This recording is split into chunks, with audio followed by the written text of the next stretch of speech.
I'd like to thank you all for your attendance at today's sessions. I hope the morning went well and that your sessions were informative and the dialogue was interesting and helpful. I would like to, in noting what weekend this is, being Mother's Day weekend, I want to give you a special thanks for taking time out of your weekend to be with us on such an important weekend for people. I don't know if all of you are getting texts from your children like I am, but wondering where I am, telling me how boring my husband is, and when are you going to be home. So I do realize what a sacrifice it is for folks to come out, and so we're grateful that we've have such a turnout.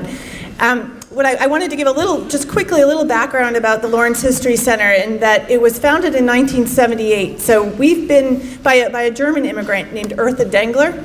She had been involved with the YWCA at the time, and they were considering throwing out a lot of records about immigrant women and their families.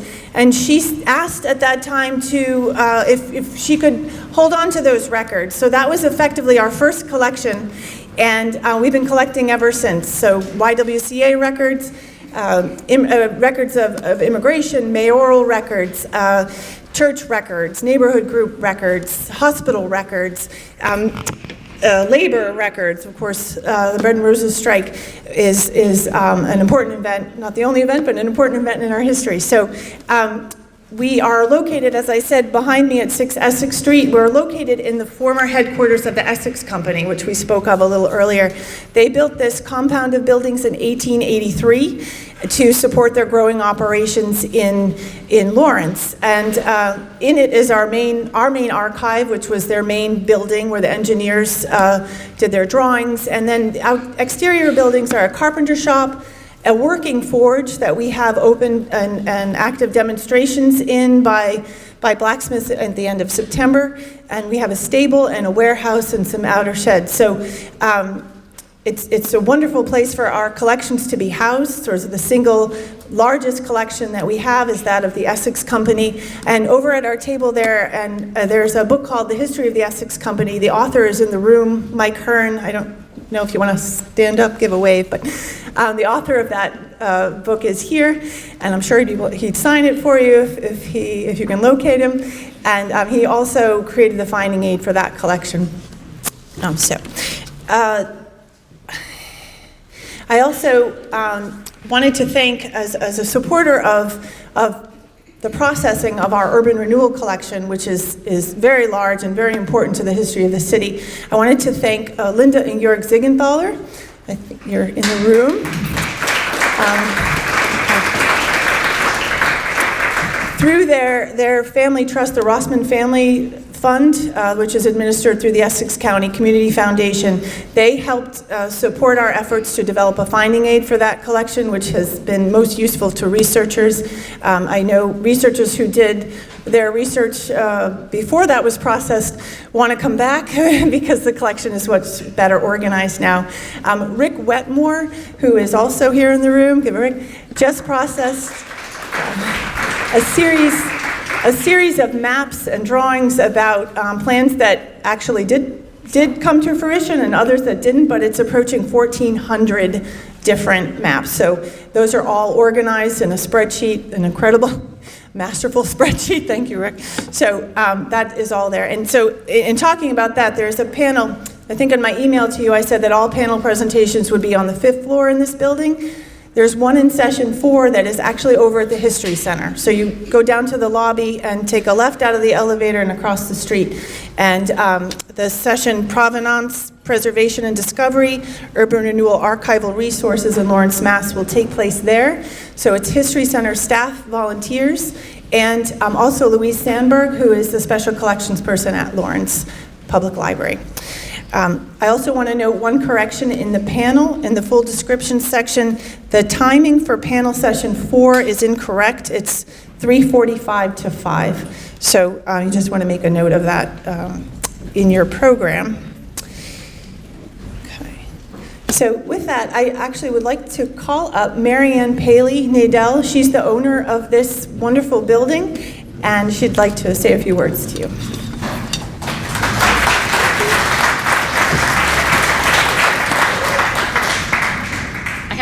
I have to lower this a lot from Susan. I just wanted to welcome you to the symposium and to the Everett Mills, and it's great to see so many familiar faces and return visitors.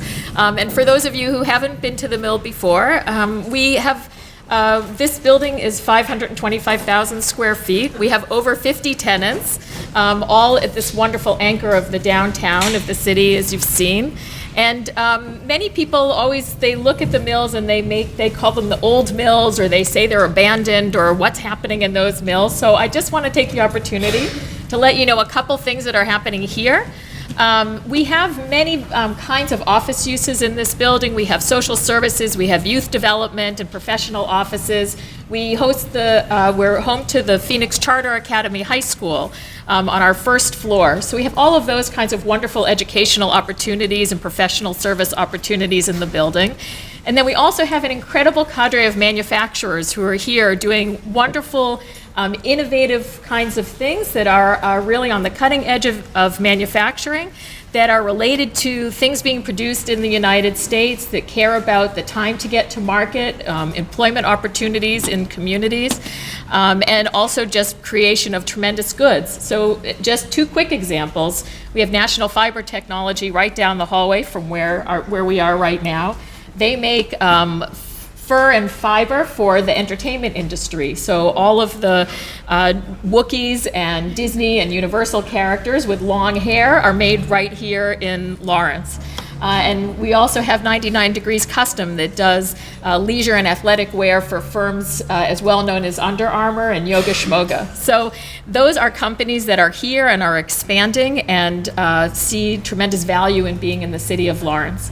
So I want to welcome you and encourage you to explore what's happening not just here in the Everett Mills, but in all of the mills and in the city around us, because it's quite an amazing place. So thank you.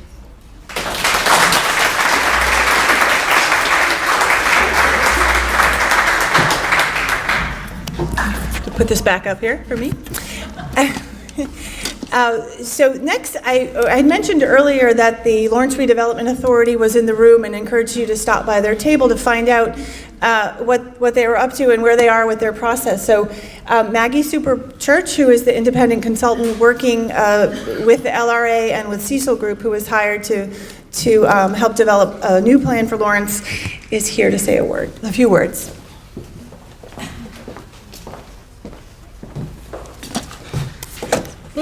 So hello everyone, great to see you all. Nice to have such a strong turnout on as a busy weekend, as Susan indicated. I just wanted to say a few words about the planning process that's underway and encourage you all to come visit the table and talk to people in the room who are involved in that planning process, which began last fall and is currently ongoing. Before doing that, though, I did want to acknowledge people who have been very involved in leading this effort, members of the Lawrence Redevelopment Authority Board, Chair Kristen Harrell, who's at our table over there, Elias Rodriguez, Evan Silverio, Janelle Graziano, and Michelle Mancon, both of whom I believe were here earlier. We also have a really terrific group of volunteers that is helping us work through this planning process and really think about how to make it the best that it can be. I know we have several members of our 25-member Citizen Advisory Committee in the room, and if you could just stand up, I think we have Richard Padova, Jonathan Nix, Jonas Stanza, Josh Alba. I may have missed others who are in the room. So thank you for representing the CAC, and thank you very much for all the time and effort that you're putting in to make this the best plan that it can be. We also have had the good fortune of working closely with the City of Lawrence, and Abel Vargas is there at the back table. So if you have questions about the city's involvement in the urban renewal process, Abel's your man. So I just wanted to say briefly that the timing of our process really couldn't have been better in terms of the work that the History Center has been doing, looking at the archives and looking at the history of urban renewal, both in the city of Lawrence, but also more broadly. And in fact, we began our planning process last fall with a community conversation about the history of urban renewal and particularly what lessons were learned. And we had a tremendous panel and a discussion with people, many of whom had lived through urban renewal in its earlier era, who shared their thoughts and comments, and that really set the stage for looking forward into this new era of urban renewal.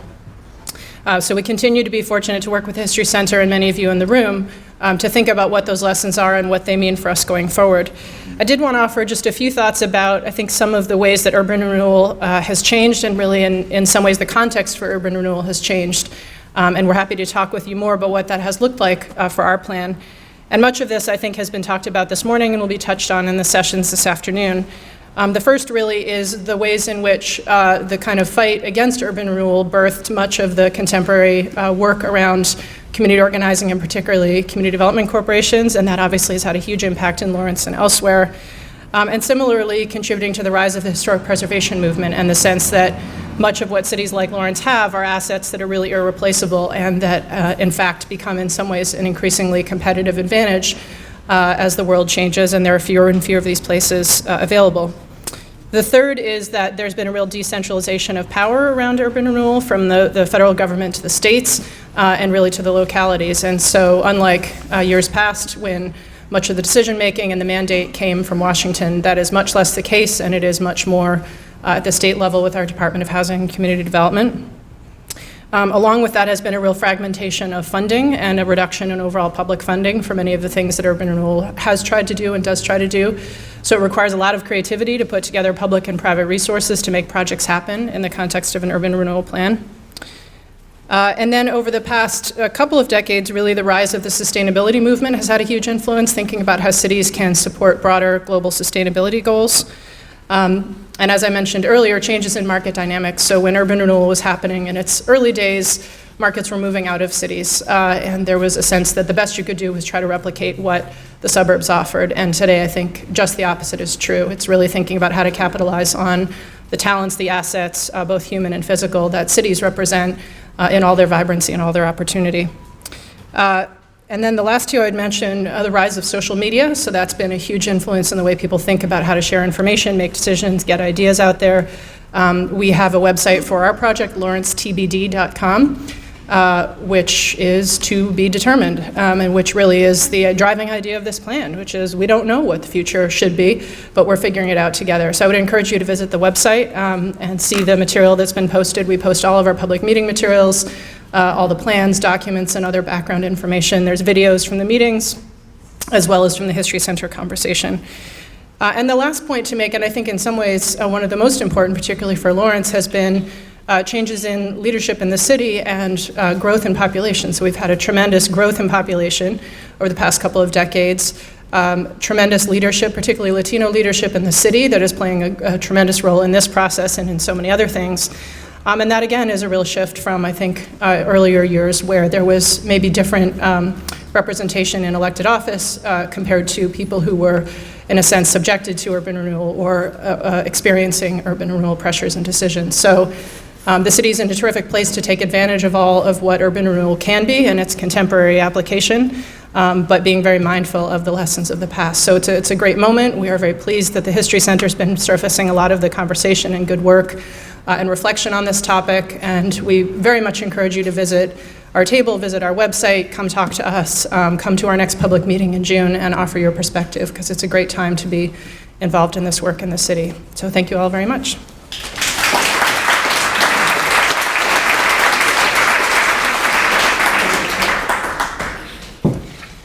Thank you, Maggie. Lawrence is really lucky to have people like Kristen Harrell and Maggie and the Cecil Group involved in this process, and along with the other people taking part in the process. It's very encouraging for the future. I just wanted to update you on my developing Mother's Day card. Mommy, please, SOS. Daddy's so boring. Mommy, please bring home Ben and Jerry's. So, anyway, it's a little light topic. Our next subject, when we began planning this symposium and previous symposiums, it was really important to us to involve scholarship at all levels. You see a lot of young people in the room, middle schoolers from Esperanza Academy, Rising Loaf students who participated in our summer program last year and have continued in an after-school program called Mapping Our World, led by Mary Guerrero.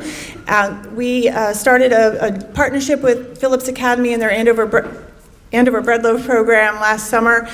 They work with high school students. There's a program at the Boys and Girls Club for some younger elementary school students, and the middle school students weren't being served as well. So Mary, in her infinite vision, came up with the idea to host something at the History Center, and she's on our board of directors, so it worked. And so we are happy, actually, Mary, if you want to come up with the students. to give them a spot at the microphone. These young people live in Lawrence. Their voice is as important as anyone else's in this room. They're going to be here longer than us, so it's more important to them to get the planning right. One of the focuses that Mary, and I'll let her introduce it, but is to this concept of home, and that's the theme for this coming summer's program, which is Lawrence Home to Me. And with that, Mary Guerrero. Hello, everyone. I'm really excited that you're going to hear their voices today. I think that it's great to hear what they have to say about their community, about themselves. The Rising Loaf program in the summer is going to happen again this coming summer, and in the Mapping Our World, some of the students have been meeting with me on a regular basis on Wednesdays. But basically, we were exploring our community and our relationship to that community and to ourselves, and writing and discussing, sort of activating our voices and thinking together. I wanted to point out, like, we're also creating maps, and sometimes when you're creating a map, it's like you're thinking, okay, wait a minute, we were having this discussion, like, no, wait a minute, where is the Duck Bridge in relation to the Everett Mill, and where is the Common in relation to the City Hall? And so we were like all confused, so we were like, okay, wait a minute, let's just go, let's just walk over to the canal, let's walk over to the Duck Bridge, let's just figure this out. So we were walking around, and Mark Rahi, who's one of the students that's going to come up and talk, he said, you know, when you walk around the city, you almost feel like you own this place. So, you know, you feel like you can just look around and you see the history around you. I went to some sessions this morning that were really amazing, but one thing I was taking away from that was what we believe about ourselves and the history we learn and the stories we tell about who we are shape how we see ourselves and how we see our community. And that comes into play when we think about, you know, the city of Lawrence. Who are we and what are we? And I think it's an ongoing story that our youth need to think about, like, who are we in relation to the city, and what is this about? And one last thing I want to say, I had a student, after we were doing a project called My City as a Museum, she came up to me kind of teary-eyed, and she said to me, Miss, I used to think, why do we have those mills? They're just old, awful buildings, just get rid of them. Now I think, if somebody touches them, I'm going to fight with them. Don't touch the mills. So I think that it's important that we hear their voices. So first up is Lemire Casati.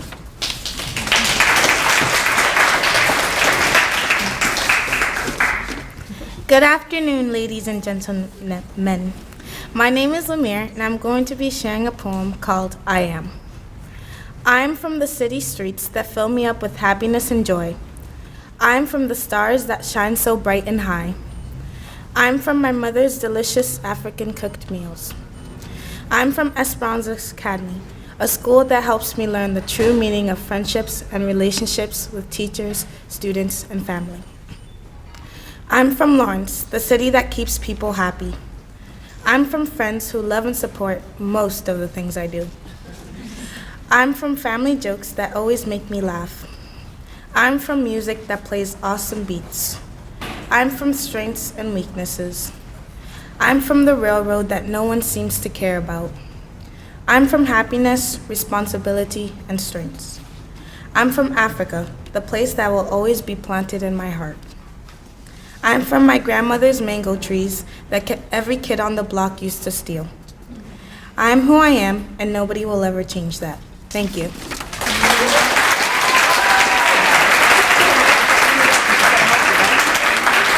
Okay, next up is Daisy Gabriel. This is too.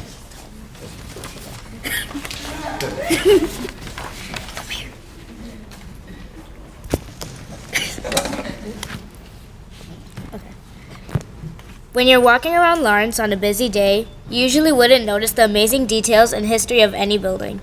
For example, you might overlook the mills that keep Lawrence together. What I'm trying to say is that many people don't see the magic that these buildings hold or look at the world using your imagination. For example, Altair. I looked at Altair using my imagination and saw that in this photo, there's a tree hanging in the reflection, and there's lights on it. When you go inside, I saw that the fairy lights are made of fireflies trapped in jars, and that there are old typewriters and cameras on top of the bookshelf. When you go upstairs, I imagined that that was a closet over there, and the thermostat was a keypad to go inside the secret closet. We look closely at Altair, but in reality, there are so many buildings like this. My advice to you today is to look around and find special aspects about any building you encounter. Explore. You'll be glad you did.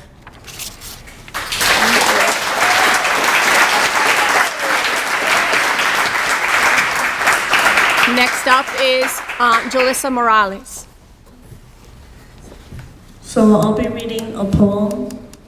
I am from Lawrence. I am from a noisy street. I am from August 8th. I'm from a pack of family members. I'm from slaves who were treated badly. I'm from people who told me to push harder. I'm from legends passed down over many years ago. I'm from freedom. I'm from heroes. I'm from beliefs which are now proven. I'm from tables where we eat. I'm from schools that told me to realize who I am. I'm from laughters who made up my house with happiness. I'm from problems which are now solved now. I am from cans and don'ts. I'm from gunshots who shoots every night. I'm from sweet and sourness that goes inside my mouth. I'm from authors who were told they were bad. I'm from mysteries that were never solved. I am from Lawrence. Thank you.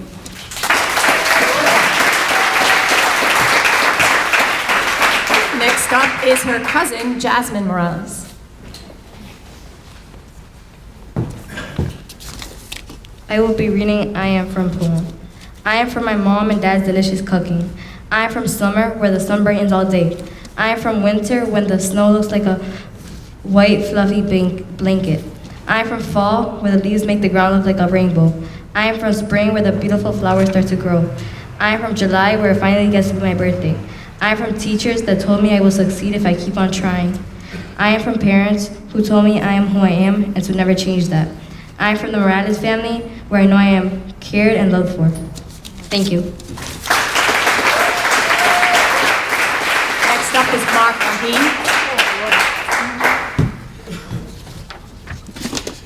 Alright, today I'll be reading my I Am From poem. Alright.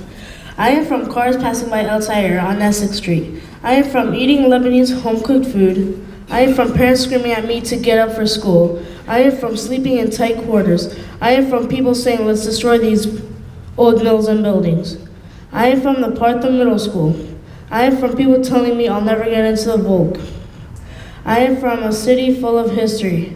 I am from learning every Hispanic culture. I am from the rising lows. I am from going outside and smelling the burning petroleum. I am from dogs barking. I am from a city that gets together and helps one another. I am from Lawrence. And next up, we have Fatima Chignon and Josephine Mayoni, sorry.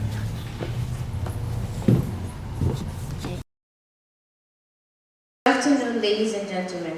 My name is Fatima Chignon, and this is Josephine Mayoni. We are both students of Esperanza Academy. Before we begin, let me tell you a little bit about myself. I am from Gambia, which is located in West Africa. I have two siblings, an 11-year-old girl and a 3-year-old boy. My birthday is next week Tuesday, and my favorite hobby is acting, and I am a 7th grader at Esperanza.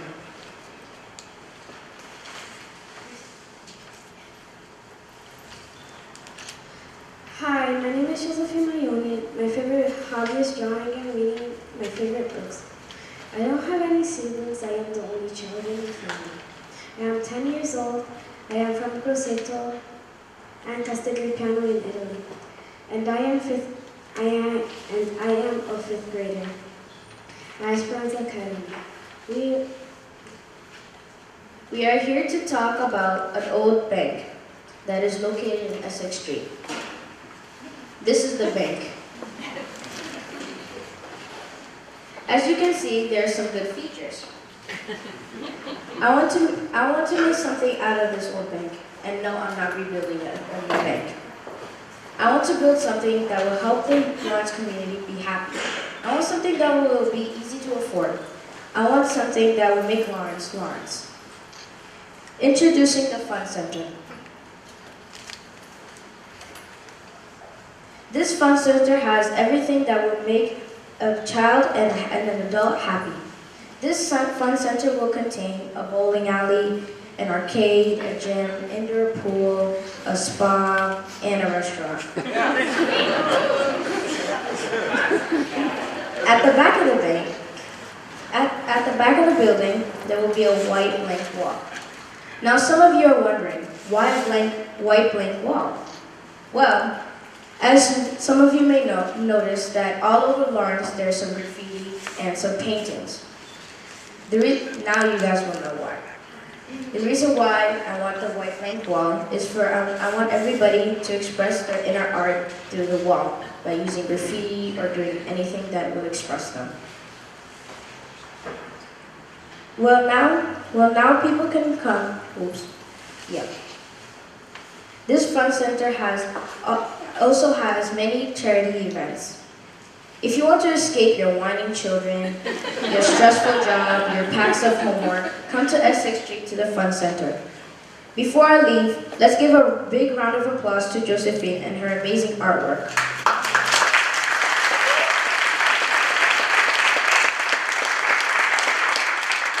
Thank you, and have a good rest of your afternoon.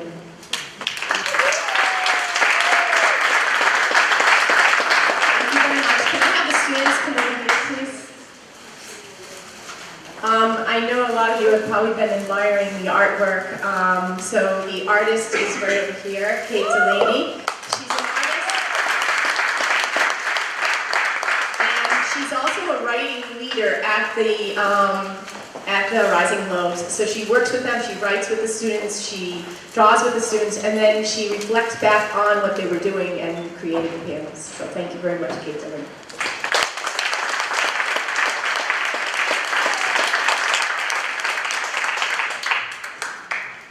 Just adding a little bit to that, Kate Delaney is an illustrator by profession.